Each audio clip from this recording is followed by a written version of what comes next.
Alright, so in this video I'm going to be doing a trade up for a Glock Emerald.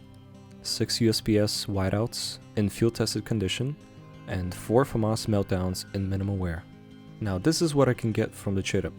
The trade up costs around $42, and the chance of getting a Glock Emerald is 16.6% chance.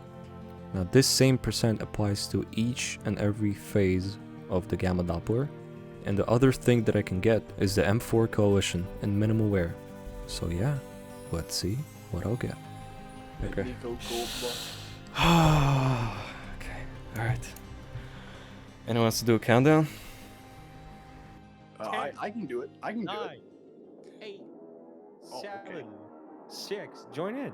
5, P250. 4, 3, 2, 1. Click it. That Oh my shit god, the bait. Okay, at least face, actually one of the face too.